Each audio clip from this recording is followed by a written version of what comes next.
Hello, everyone. Welcome to our MPRINT Webinar Series for February. Today, I'm pleased to introduce Dr. Heather Mefford from St. Jude Children's Research Hospital. Dr. Mefford is a physician scientist and member of the Center for Pediatric Neurological Disease Research at St. Jude Children's Hospital. She has degrees in genetics from the University of Washington and has completed her fellowship in medical residency and fellowship in medical genetics at UW and Seattle Children's Hospitals.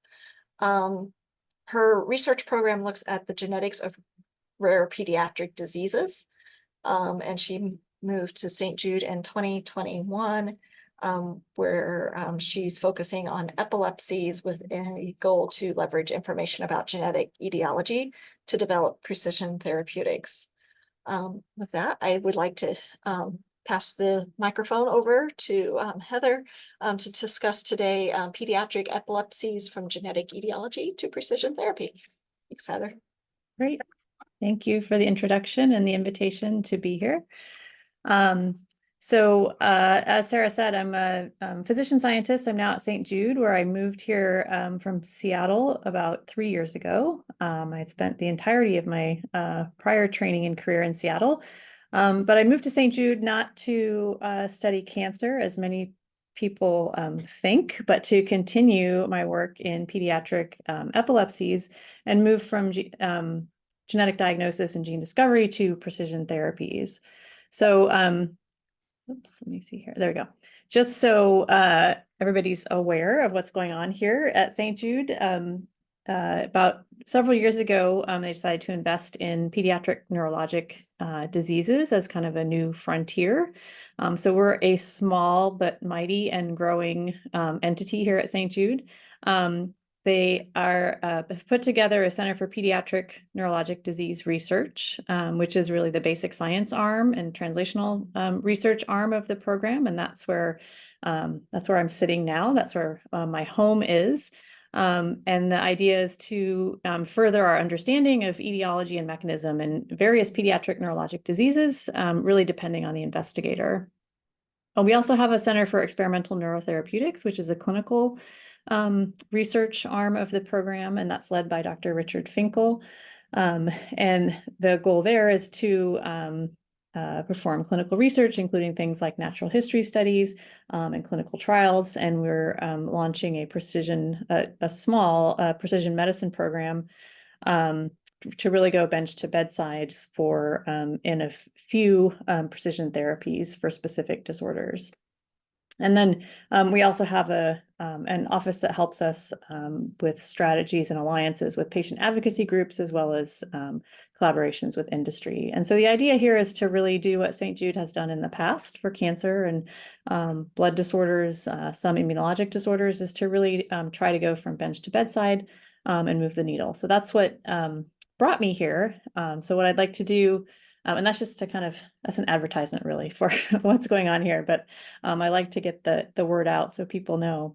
And what I'd like to do over the next bit of time is really just to give you an overview of my own research program, a little bit of historical perspective from gene discovery through to some of our current projects, which are moving more towards hopefully precision therapeutics. So the research in my lab really starts with the patients, and we have a focus on epilepsy, which I'll describe in a minute. But as a geneticist, I'll really study anything. All the tools that we use to study epilepsy, we can apply to many different disorders. But we have a large cohort of patients with severe pediatric epilepsies and related neurodevelopmental conditions.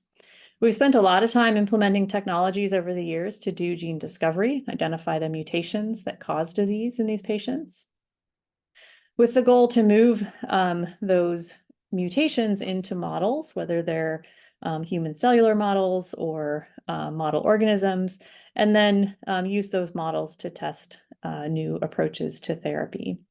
Our group really focuses on the human side of things. We collaborate with people who use animal models, but we're primarily focused on cellular models, as I'll show you a little bit later. And of course, the ultimate goal is to bring that back to the patients, which takes a lot longer than most of us would like, but I think that is starting to accelerate. And the nice thing about what we've been doing over the past decade is that all of the gene discovery efforts have really gone straight back to the patients in the form of diagnostic testing. So we've gotten a lot better, as I'll show you, at diagnosing patients. We're still lagging behind in the treatment realm. So I'm going to talk today primarily about pediatric epilepsy. So just so we're on the same page, epilepsy is defined as recurrent unprovoked seizures.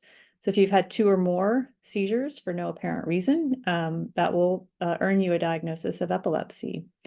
The seizures themselves one is shown here on this EEG tracing, and I'm not a neurologist, so I can't give you all the details, but I think it's quite obvious that here in the middle, there's a sudden synchronous hyperactivity in the brain, and that's the onset of an absence seizure in a child. It's a fairly common neurologic condition with a prevalence of about 1%. And a recent Institute of Medicine study predicts that 1 in 26 individuals born today in the United States will develop epilepsy at some point over their lifetime.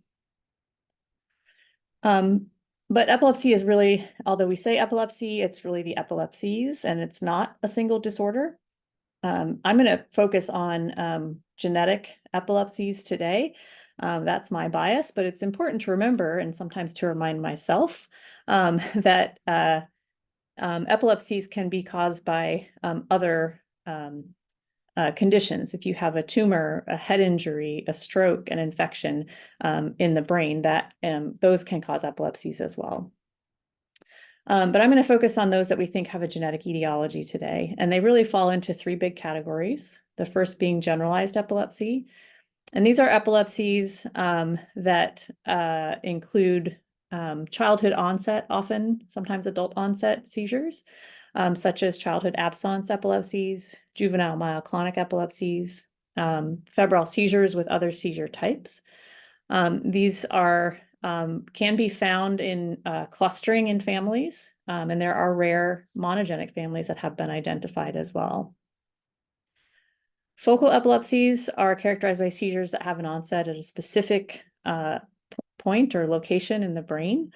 So there are different seizure type. The most common type of focal epilepsy is temporal lobe epilepsy, which is often adult onset, but there are many others, including frontal lobe epilepsy. There are a form of focal epilepsy associated with auditory hallucinations. And there are some rare families in which the epilepsy tracks, but for the most part, that's not the case. And interestingly, though I won't talk about it any after this today, what's been fascinating in the world of focal epilepsy is that it's clear that for a subset, if you identify a focus in the brain that is the epileptogenic focus and surgically remove that as a treatment, often we're starting to identify mosaic mutations in those epileptogenic foci in the mTOR pathway that are thought to be causative. So similar to a tumor, but not malignant. And then finally, the rarest but most severe form, and what I'm going to focus on today, are the developmental and epileptic encephalopathies, which I'll refer to as the DEEs because that's a mouthful. But these are rare, severe pediatric onset conditions. And again, there's not just one DEE, there are many different forms, but they all have a lot of similarities. Some of the ones you might have heard of would be Dravet syndrome, infantile spasms, Lennox-Gastaut syndrome. These are rarely familial. They are almost always sporadic with no family history. And as I'll show you, that is in part due because many of them are due to de novo mutations. So interestingly, historically, if you look at genetic studies like twin studies and family studies, there's a high heritability for generalized and focal epilepsies, giving them the genetic moniker, and a very low heritability for the DEEs. But if you look at the success of gene discovery studies in the epilepsies, they've clearly been most successful in the more severe end of the spectrum. as it's clear now that highly penetrant monogenic mutations cause these severe conditions. So just a little bit more of the definition of DEEs. These are, as I have already said, severe pediatric onset disorders. The seizures can start very early in the first days, weeks, or months after birth, and rarely they'll start in utero. And despite the fact that we have over 40 anti-seizure medications at our disposal, most of these don't work well for kids with DEE, and they don't work well on their own or even in combination. And many of these kids end up on 4, 5, or 6 medications together without complete resolution of their seizures. In addition, they have their development is quite impacted, and they often have very poor developmental outcomes, though some have milder impact. So clearly we need more precise, novel, and effective therapies for these kids, and ideally those that get at the root cause and treat not just the seizures, but also the developmental aspects. And I've already told you these are some of the specific syndromes within the DEE, under the DEE umbrella. And our hope in starting our gene discovery work was really that if we identify the genetic etiology, it'll give us more therapeutic targets to go after. And so I always kind of pause here for a minute and say, well, why does a genetic diagnosis matter? I think this has become more and more evident over the years, but as a geneticist, it's still important for me to think about it. And it's not just about treatment. Coming up with a genetic diagnosis and making that clinically available to families does a lot of good. It improves prognosis counseling, facilitates our discussion of recurrence risk. Will this happen again if I have another child? And more in the epilepsies, it does impact the choice of medications, including those anti-seizure medications that are available today. And I'll show you some examples in the second half of the talk. And then importantly, it connects families with the same genetic diagnosis. And there has been an explosion of patient advocacy groups and support groups over the past 10 years with the discovery of more and more genes for DEE. And this provides support for families, but also provides research opportunities both for families and for researchers looking for individuals with these rare conditions. And these are just a handful of those that we have worked with for some of these disorders. So in our laboratory, we have a couple of, I guess, major directions of research. The first being genomics or epigenomics to find the etiology of these disorders or etiologies. And the second being more translational in developing models and dabbling in the development of precision therapies. So I'll give you just a quick overview of the gene discovery work, all of which is published and has been gone on for over a decade. And I'll say also that it's not just our group, obviously, but many groups across the country and the world who've contributed to the gene discovery efforts. But this was the landscape really when I kind of was transitioning from my postdoc to faculty position in what we knew about genes in which mutations result in epilepsy. And as you can see, there were a handful discovered. Many of these came from family studies where you could do traditional linkage analyses, and only a handful of them were actually known to cause these severe developmental and epileptic encephalopathies.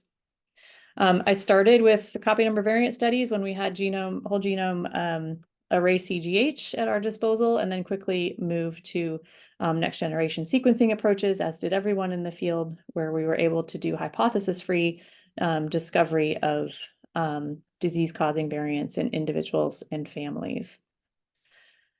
And this was extremely important for the DEEs because, as I've already told you, many of the disease-causing genes turned out to have de novo mutations. This is why the disorders are sporadic, appear to be sporadic in families, and why you don't have large families, because these individuals are so severely impacted.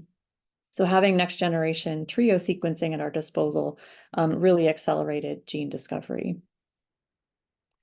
So we applied this to our cohort of individuals, and we're lucky to have collaborators across the world with very close collaborators in Australia who had been collecting DNA for years. So we have about well, we've had over probably 1,000 DNA from 1,000 kids with developmental and epileptic encephalopathy that at the time was unsolved. And so we applied both candidate gene sequencing approaches in the early days when exomes and genomes were still expensive, and then moved quickly to exome sequencing in trios so that we could find those de novo mutations, and did about 250 trios. As I said, our collaborators were from all over, and we're excited to be in Memphis now and working with collaborators at St. Jude and Le Bonheur as well. And both of these approaches were very successful. This is just a handful of some of the papers that came out of these studies that were led sequentially by several postdocs in the lab when I was in Seattle. And as you can see, there are a large number of authors on many of these papers, and that's because each of these are rare disorders and required matchmaking through GeneMatcher, MyGene2, the Matchmaker Exchange, whichever your portal of choice is. So we were able to connect with investigators around the world quickly to identify those genes and mutations that we believed were truly causative. And what I think was most fun or interesting about this work is that there were, I think, many more genes than we initially predicted in which a mutation can cause these DEEs. There are now hundreds identified. Many of them are de novo mutations, but not all. There are recessive and X-linked examples, of course, as with many genetic conditions. And it allowed us to connect quickly with the epilepsy genetics community around the world, which has been extremely collaborative and supportive. So this is just one individual discovery story that I'll come back to in the end, just to give you a sense of the, I guess, trajectory. So it all started again with a patient that I saw in Seattle in 2011. He's a little boy who had seizures at 3 weeks old. They were difficult to treat and still are. He's now a teenager. And he had, very quickly, it became apparent he had hypotonia and severe developmental delays and is still non-ambulatory and nonverbal. At the time, we had very few genes to test for the developmental and epileptic encephalopathies, so we tested them one by one. We eventually did a gene panel, and then we finally enrolled him in research to do exome sequencing. And when we sequenced the patient and both parents, we found one de novo variant that was a single amino acid in a gene for a G protein signaling subunit. And we weren't sure what the impact of a single amino acid deletion would be, and we kind of sat on it for a long time. But it turns out that this was indeed the cause. And through GeneMatcher, we connected with both the DDD group in the UK, but also several other investigators across the US who also had patients with de novo mutations in this gene. And so we collected phenotype and genotype data for 24 affected, I think they were all children. They all had a history of developmental delay, hypotonia, and most had seizures. So about 3/4 had seizure disorder. Many of them were, about a third of them were very severely impacted and non-ambulatory. All of them had some form of speech delay, and 2/3 of them were nonverbal at the time we collected them. So there's a range of severity, but all were clearly significantly impacted. And this, I'll come back to this protein in the end, but it encodes as I said, a G protein signaling subunit. And within this gene, we found, within these 24 individuals, we found 16 different variants. So 7 of them were recurrent, and almost all of them were missense variants affecting what we think affecting GTP and GDP binding of this signaling subunit.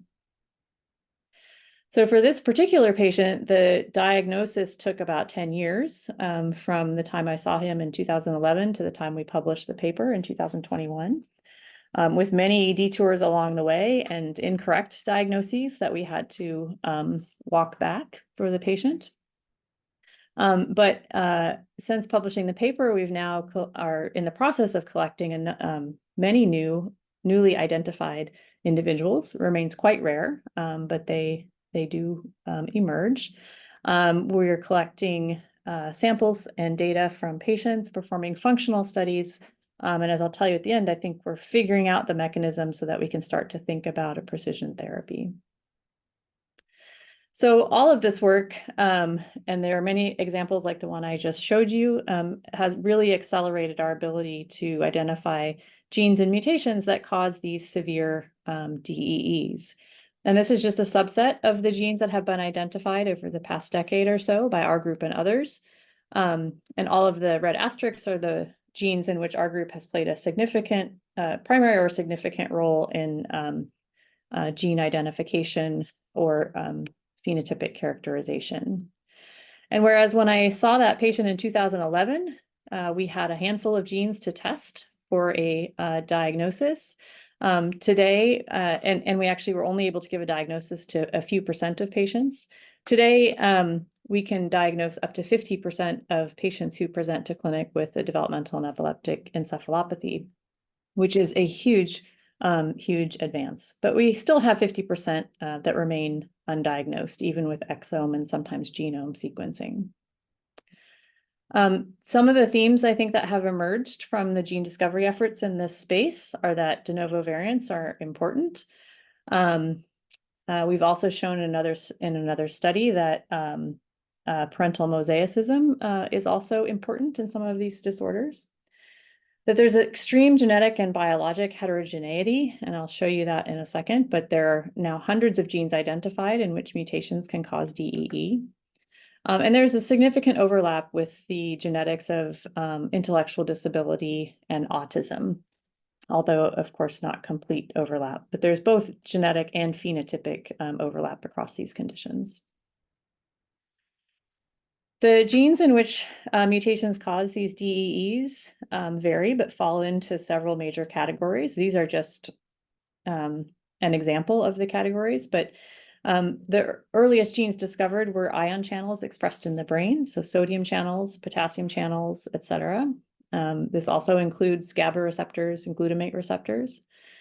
But as we were able to test more and more individuals and find more and more genes, it's clear that genes involved in synaptic transmission, which seems obvious, are an important class, but also those involved in ubiquitous cell signaling pathways like the mTOR pathway and G protein signaling, and also genes that are ubiquitously expressed and involved in transcriptional regulation, chromatin remodeling, transcription factors, histone modifiers, and others. And so I think understanding how these mutations in these genes result in primarily neurologic conditions, I think is an interesting problem to try to tackle. So this has impacted genetic testing in the clinic significantly. And this is a slide actually I use often to talk to clinicians about testing strategies. But in the epilepsies, it's clear that using broad genetic testing, such as exome or genome sequencing, is the most effective and efficient at identifying a diagnosis. Though gene panels are certainly effective also if that's your only option. And there's a lot of overlap, of course, with the diagnostic utility in developmental delay as well as in autism, though the overall diagnostic rate there is smaller. So as I said, we can diagnose up to 50%-ish of cases with developmental and epileptic encephalopathy, but what about the other 50%? Clinically, they look very similar to the ones that we can give a diagnosis to.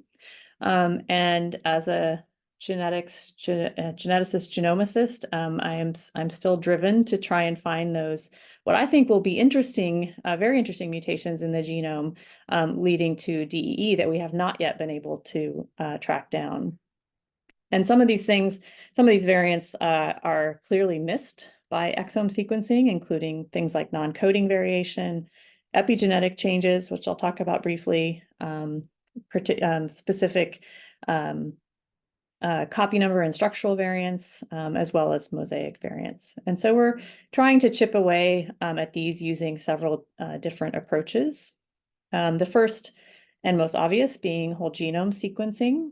And we've started this. We have about 150 trios with short read whole genome sequencing that we're looking at now. Obviously, this gives you much, much more information. but that information is much, much more difficult to interpret than variants in the exome, where we have an amino acid code to guide us. So this is challenging, but we're having fun digging into the data. And we're also moving from short read genome sequencing to long read genome sequencing in a subset of our patients. To help us interpret the variants that we find in the genome, we're trying to collect patient samples when we can, including skin or blood samples that we can use to derive induced pluripotent stem cells. And we can use those to derive either 2D or 3D neuronal models, because in most of these patients, we don't have access to the affected tissue, which is brain. And so we're using organoids as a proxy for brain to look at transcriptional effects. And then finally, and I'll just tell you, give you one slide on this study looking at methylation. We have done genome-wide methylation in our about 600 patients in our unsolved cohort to look for epigenetic changes, specifically methylation changes, as a potential cause or biomarker that might lead us to the cause of disease in our unsolved patients. And methylation changes traditionally would not be picked up by the sequencing approaches that are used in clinical diagnostics today, although some of the newer sequencing technologies give us this information. So just briefly, a grad student in the lab, who's a very talented grad student, has been working on this for the past few years. And as I said, we performed genome-wide methylation analysis in 600 or so probands with unsolved, so we've not yet found the mutation, developmental and epileptic encephalopathy, as well as a similar number of controls. And we used two approaches to look for two different types of methylation changes in this cohort. We started the project thinking, let's look for rare differentially methylated regions. For example, you can imagine that hypermethylation of a promoter region that's not normally methylated may repress transcription of that gene, which would have the same effect as, for example, a nonsense mutation in that gene. So our first approach is to look for rare differentially methylated regions in the genome in individual patients. And then the second, which evolved over time, was to take advantage of methylation signatures or episignatures, which are genome-wide methylation patterns that are specific to individual genetic etiologies. And these have been identified for now around 100 or so genetic monogenic conditions or those due to copy number variants in individuals with neurodevelopmental disorders or sometimes epilepsy. So we looked at our cohort to ask, do any of our cases have episignatures consistent with a genetic diagnosis that will guide us to the causative gene? And we're just working on actually resubmitting this paper, hopefully for publication, but it's available on medRxiv now. And I can tell you that overall, we were able to diagnose about 2% of our cohort, which doesn't sound like a lot, but I think everything we find today that's novel is going to explain probably about 1% of our unsolved cases to date. So we found about 1% of cases who had a rare differentially methylated region, that first category of methylation changes, leading to their epilepsy. Several of these were hypermethylated regions due to underlying repeat expansions that, again, are not easily detected by standard sequencing analysis. And then the other 1% were solved through episignature analysis, where we found a methylation signature that pointed us to the right gene in which to look for a mutation that was previously missed on testing. So this has been a fun approach, but clearly doesn't get us quite to that 50%, but is getting us just a little bit closer from a diagnostic standpoint. And we're working to try and do all of these approaches for as many patients as we can, so that we can start to integrate the data both across our cohort, but for individual patients as well for interpretation and analysis. And if anybody has unsolved patients with these conditions, we're happy to collaborate because we're always trying to grow our cohort. But the real, reason for doing this is to think about how we can use the genetics to get better at treating patients. And so the first question is, can genetics guide therapy today? And the answer to that is yes. So, for example, the most common DEE is Dravet syndrome. It's caused by loss of function mutation in the SCN1A gene, which encodes a sodium channel. So all of these individuals have one working copy of SCN1A and loss of function of the second copy of SCN1A. And a major class of anti-seizure medications are sodium channel blockers. So you can imagine that if you're already lacking working sodium channel, applying sodium channel blockers to those patients is probably not going to work, and in fact may make them worse, which in most cases is what happens. So understanding the genetic diagnosis will help you avoid a harmful treatment and select other more appropriate treatments in these individuals. On the other hand, there have been mutations identified in other sodium channel genes, SCN8A and 2A specifically. And the mutations in those genes that lead to epilepsy, which are also de novo heterozygous mutations, cause gain of function of SCN8A or SCN2A. And it's been shown that you should use actually high-dose sodium channel blockers in these individuals, and it does have some effect. So understanding the genetic diagnosis and ideally identifying that genetic diagnosis early in the disease process certainly can have an impact on the choice of effective medication. But none of these, of course, are cures for the disease. They're just treatment for the seizures. And these are a few other examples of genetic diagnoses that today will impact the choice of medications for these patients, all of which are really geared at decreasing the seizure burden. Some of these were initially thought to be possible precision therapies. For example, quinidine, which has been around a long time, is known to to block KCNT1, which is a potassium channel. And recently it's been shown that gain of function mutations in KCNT1 can lead to a developmental and epileptic encephalopathy. So quinidine has actually been tried in several of these patients, but with very mixed results, and it's certainly not a magic bullet.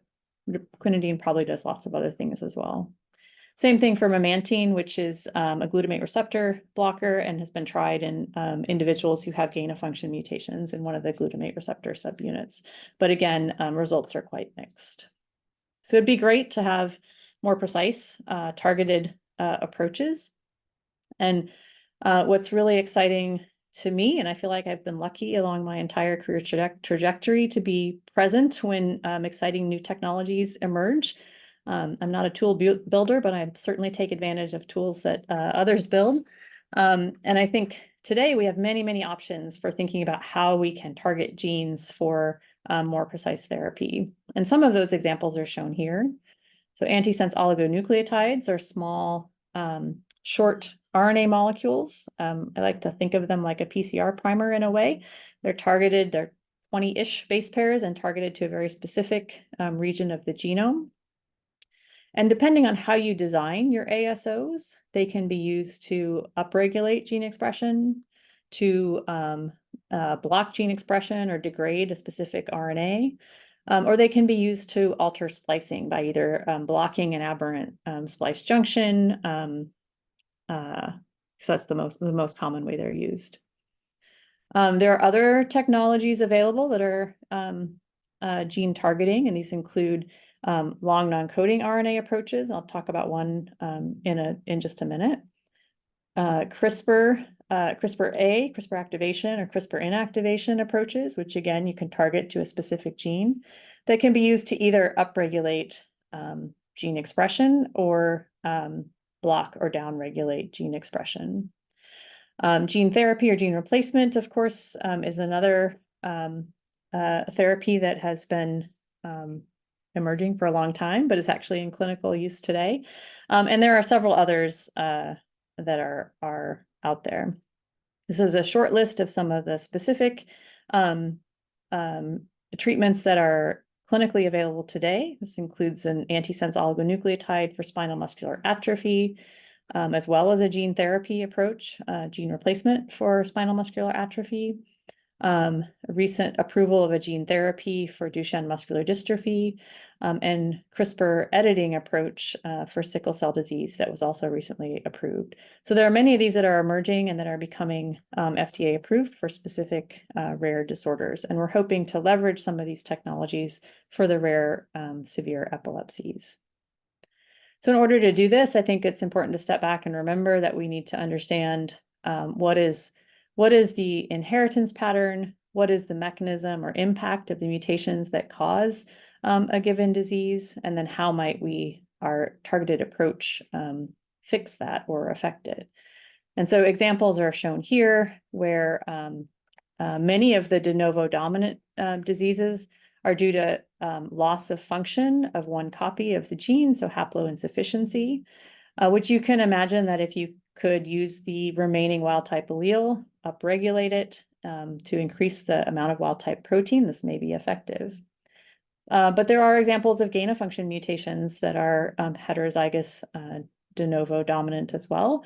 And in that case, upregulating the wild type copy may not be effective, and you need to think about selectively knocking down or degrading the mutant allele. And other examples here, recessive disorders, obviously, you're going to need to probably replace the mutant loss of function protein, and X-linked is mixed. It could be dominant, recessive, gain of function, or loss of function.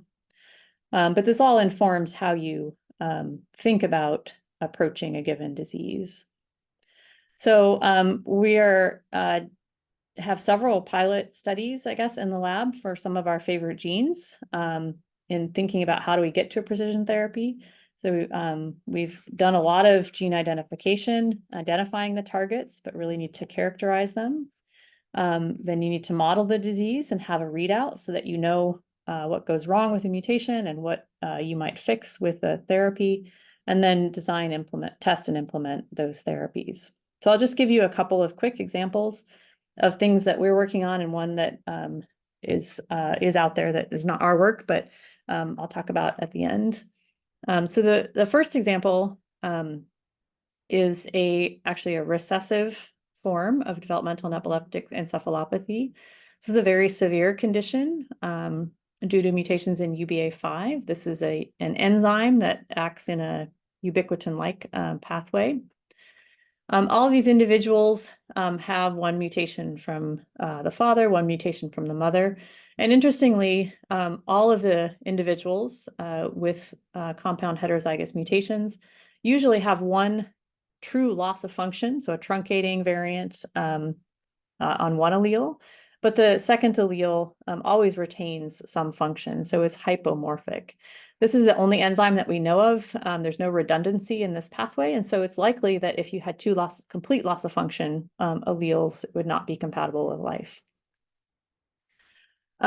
Interestingly, in the population databases, including now in the most recent release of NOMAD, there are very rare, but multiple individuals who have two copies of the most common hypomorphic allele and are presumably healthy, or certainly don't have DEE. So we're working to leverage this information to ask if we just upregulate the remaining hypomorphic allele in our affected individuals, might we push them back towards a healthy state? And so we're using both CRISPR engineered cells as well as cells from our patients that we've made into iPSCs and organoids to both characterize cellular phenotypes. So what goes wrong in the cells when you have a hypomorphic allele and a loss of function allele, and then to try and rescue those phenotypes by increasing UBA5 expression. And this is just a dish of organoids from one of our probands. So we've characterized the organoid models in several ways, a couple of which I'll show you here. And one of these is looking at neuron firing or electrophysiology of the organoids by growing them on plates that are then analyzed using a multi-electrode array readout. And so you can measure lots and lots of different parameters. I'm just showing you 3 here. So one is looking at the mean firing rate of the cells that are on the electrodes. The burst frequency, so bursts of firing that occur from the cells, and then the network burst firing. And here the red bars are an affected organoids from an affected male, and the gray and black are his unaffected parents who are heterozygous carriers. And what you can see in all cases is that there is an increased firing rate, bursts of firing and network bursts in the patient compared to his parents. The other thing, one of the other things we measured was just the growth of the organoids over time. And this is showing from day 60 to day 90. Throughout culturing of these organoids, the patient organoids remain smaller than the parents, and we've shown this multiple times now. And the patients themselves have microcephaly. We can't say that these organoids are truly microcephalic. They're not actually brains, but clearly there's something not right with the growth or differentiation of cells in the patients compared to parents. The other thing we've done with those organoids is to ask the question using single-cell RNA-seq, what are the types of cells and the distribution of the types of cells in the organoids of the patient compared to the parents? And quite strikingly, what we identified was that in organoids from the affected individual, the patient, have a clear deficit of GABAergic inhibitory interneurons compared to the parent. And we've shown this through bulk RNA sequencing in a second patient for which we are currently growing the organoids to do the single cell sequencing to replicate this finding. So these organoids and the characterization of the neuronal firing, as well as single cell RNA sequencing, really are starting to give us some insight into the epilepsy, perhaps the microcephaly, and differentiation or developmental phenotypes. And interestingly, these organoids are really very, very early developmental models, so early fetal development. So there are deficits quite early, and it suggests that perhaps the timing of treatment is obviously going to be most effective the earlier that in development that you treat. One of the things that we find interesting about this disorder is that it is recessive, which may give you the opportunity in some families who might have a second affected pregnancy to actually treat quite early in the process. So the next question, now that we have a model and some readouts, is to ask the question, can we boost the level of the hypomorphic UBA5 allele? And if we can, does it fix anything?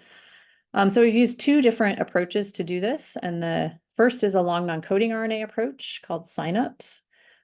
These synapse are RNA molecules that target basically the translation around the translational start site of the mRNA.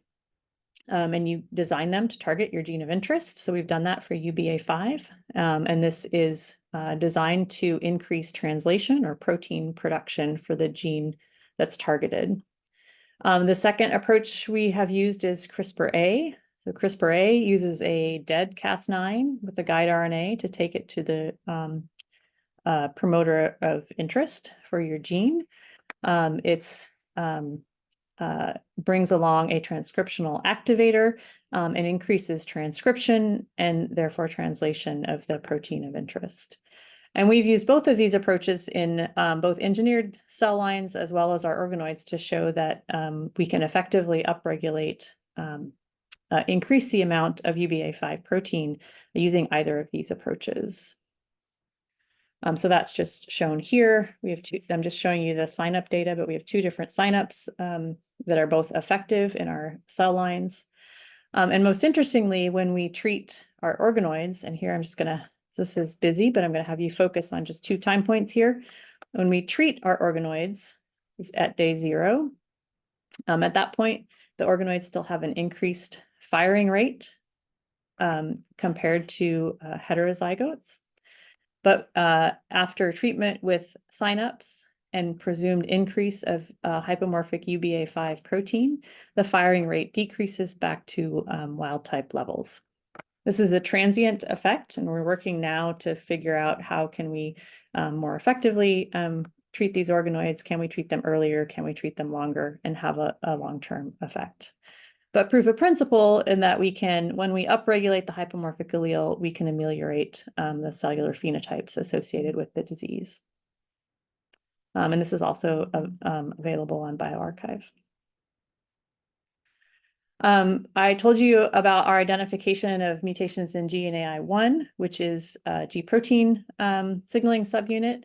We're doing the same thing for this disorder, collecting patient cells and engineering models as well to ask what is the mechanism and how do we treat it. In this case, it's probably quite different. So these are de novo heterozygous missense variants in this gene. And in the interest of time, I'll just tell you that so this gene encodes the alpha subunit of the alpha beta gamma trimeric G protein signaling subunit. It binds to G protein coupled receptors. And when the receptor is activated, the alpha subunit, which is bound to GDP, then should undergo a conformational change, hydrolyze, bind GTP, sorry, and release beta gamma. And then both of these, the alpha and the beta gamma, go on to affect downstream signaling pathways. All of the missense mutations in our patients, or almost all, appear to impact the GDP binding domain of the protein.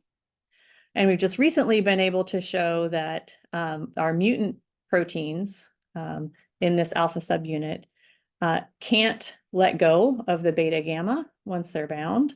And so we think that this mutant protein causes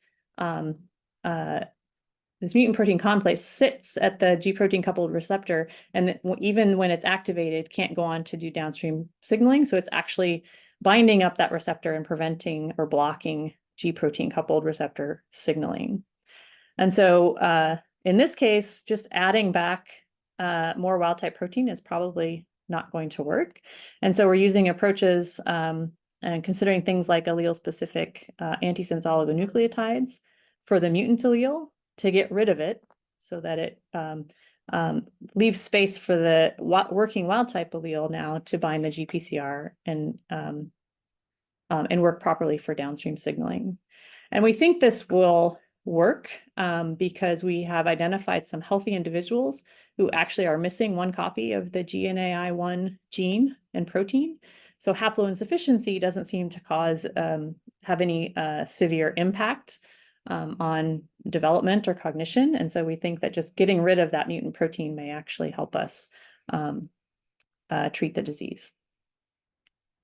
And then the last example I will give is not our work, but is related to some work we did. But I think it's an interesting example of an antisense oligonucleotide for a DEE, and for the most common DEE, which is Dravet syndrome. So Dravet syndrome is caused by heterozygous mutations in the SCN1A, as I've told you. This encodes a sodium channel protein. And the SCN1A gene, along with many others in our genome, actually has a extra exon, not extra, it's there all the time, but has an exon that I'll refer to as a poison exon or a nonsense mediated decay exon. And when this exon is skipped, the normal full-length transcript and normal full-length SCN1A protein is made. But in some cell types or at certain developmental time points, when you don't want SCN1A, somehow, I can't tell you how, the cell knows to incorporate this extra poison exon, which contains a premature stop codon. And so when splicing in of that poison exon occurs, you get a premature stop and you don't make full-length SCN1A. So we stumbled upon this because we were looking for non-coding or deep intronic variants in the SCN1A gene in our unsolved patients. And we actually identified 5 individuals who had mutations in or around this poison exon. And we were able to show that at least some of these actually increase inclusion of the poison exon. which means that full-length SCN1A from that transcript is not made, which has the same effect of haploinsufficiency or a nonsense mutation in that allele. At the same time we were doing this work, some very smart people at Stoke Therapeutics and University of Michigan were thinking in the opposite direction as to what if we could just completely block inclusion of that poison exon. And they did this using an antisense oligonucleotide that blocks splicing. And so that poison exon never gets incorporated, or almost never. And what that means is that you get more full-length transcript being made. And so this would be a potential treatment for individuals who have a mutation in one copy of SCN1A, but have a remaining wild type allele. And if you could just increase the amount of that wild type allele, it might be a treatment.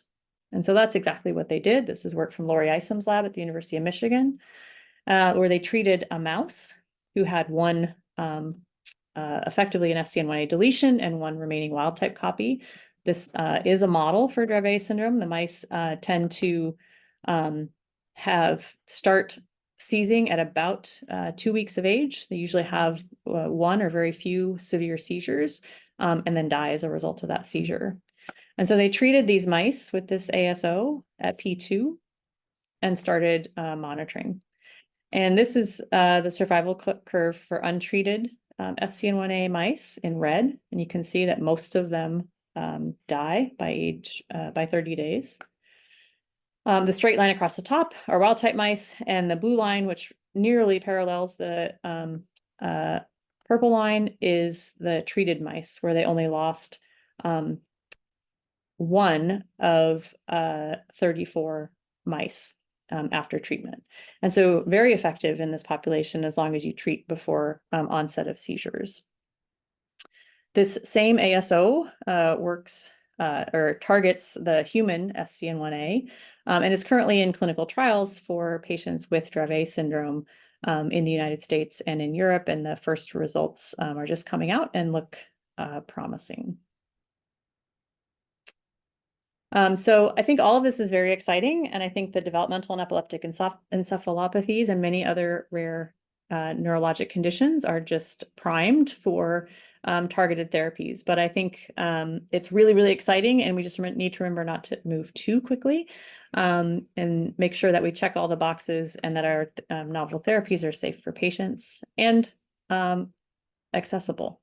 So I think these are some of the questions that many of us in the field are grappling with, is that we can design therapies for one patient.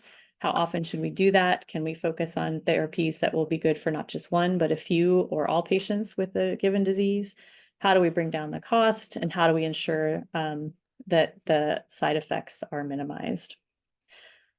So I'm not going to tackle those questions today, but I hope I've shown you that the developmental and epileptic encephalopathies are an interesting group of genetic conditions that are genetically heterogeneous, biologically heterogeneous, but have really, the gene discovery work has given us lots of targets to go after, which leads to lots of projects in the lab. There are still a large number of patients that are unsolved from a genetic standpoint, so we're continuing to chip away at that. And we're excited about the emerging therapeutic approaches that I think will offer hope for some of these patients. And I hope that at least sometime before my career ends, that we'll be able to implement one or more of these in patients and have a significant impact. And this is my current group. On the left, these are some of the postdocs who did a lot of the gene discovery work in the early days, and our collaborator Ingrid in Australia, who sent us the bulk of the patients that we've used for the gene discovery work. And I'll be happy to take questions. Thank you, Dr. Mefford. The floor is open for questions. If you would like to put them in the Q&A box, or you can raise your hand and we can promote you to a panelist. There's one question already in the box relating to the use of this for precision medicine, and then how you assess the patient clinically for response. So could you let us know how you evaluate the response of patients with epilepsy after administering a drug, especially in a young child? Yeah, it's hard. So there are, you can use you can count seizures. So and you can have parents count seizures. This is not a perfect approach because there's certainly bias that's introduced. You can use, for some genetic epilepsies, there are emerging EEG biomarkers. So actual, and I'm not a neurologist, so I can't speak to all of this, but there are actual EEG patterns that emerge for specific genetic epilepsies. And so you could, in theory, you could look for resolution of those EEG patterns. I think, just for standard treatment of epilepsy today with the medications we have, we're just really looking for a reduction in seizure burden, which can often have a positive impact on development as well, although it's not perfect there. So EEG, seizure count, seizure burden are kind of the best approaches, I think, most objective. Great, thank you. Mm-hmm. And then you've talked about a lot of different genes that could be relevant in these seizure disorders. Are most individuals, is it a polygenic aspect, or is it single genes that you're finding that are responsible in each individual patient? Yeah, so for these severe, the severe class that I'm talking about, these are single gene, single mutation in the patients who are affected. For the milder epilepsies, which I didn't discuss, but that generalized epilepsy category, rarely do we find a single gene mutation that causes those epilepsies. And it's probably, there's a lot of work emerging to look at polygenic risk for those types of epilepsies, which clearly have a higher heritability, but are rarely monogenic. So those are probably going to be polygenic. And a lot of it's interesting because a lot of the same genes are coming out, but they're probably different, obviously different and milder mutations or variants. Great. Thank you. Yeah. So we have another question. Is there a genetic variation when a patient starting with the infantile spasms or West syndrome goes on to have LGS? Or is there a turn on or off in the exome mechanism that can be intervened at an earlier stage in the pathogenesis? Yeah, so good question. So often, not often, a subset of individuals who present with infantile spasms, a specific seizure type in infancy, go on to develop more seizure types, more severe developmental delay, and get diagnosed with something called Lennox-Gastaut or LGS. We don't know the answer to that question as to why do some patients with spasms go on to LGS and some don't. There's a lot of work looking at that kind of mechanistically that space. There are genetic mutations in some of the genes that we've identified. You can find in some patients with infantile spasms or with LGS, but it's not. So for example, mutations in the gene CHD2 cause a specific developmental and epileptic encephalopathy, not usually LGS, but you can find patients with LGS who have a CHD2 mutation. And the same is true for a lot of other genes. So if you look at the genetic landscape of Lennox-Gastaut or LGS, there are many rare genetic mutations that you can find, but we haven't really found a clear link or connection with a specific gene or set of genes for LGS. So it's a really difficult subtype of epilepsy to get at from a genetic perspective. And we had a specific project looking just at LGS, and I don't think we found two patients with mutations in the same gene, but we found multiple patients who had a mutation that caused their LGS. And I don't know the answer about intervening earlier in the process. We always try to get rid of the seizures as quickly as possible, but it's not clear. There may be something else that's affecting the evolution. All right. Thank you. And I don't see any additional questions, and we're at the top of the hour. So I'll thank Dr. Mefford for presenting this interesting work today. And also share a few announcements that you see on the screen. Upcoming events are Indiana CTSI Disease and Therapeutic Response Modeling Symposium will be held on the week of February 27th. There's still virtual registration available if you scan the QR code on the screen. Our next MPRINT webinar will be on March 21st at 2 p.m. Eastern Time and presented by another St. Jude faculty member, Dr. Kelly Cottle. Finally, the opportunity and support pool. Applications are open for our MPRINT funding. You can see information on our website at mprint.org. And the letter of intent deadline is April 30th with an application deadline of June 3rd. And once again, I think we've announced previously our MPRINT annual conference will be May 20th to 22nd in Bethesda, Maryland. So we hope to see many of you there. So with that, I will close our webinar and thank everyone for joining us. Have a good afternoon.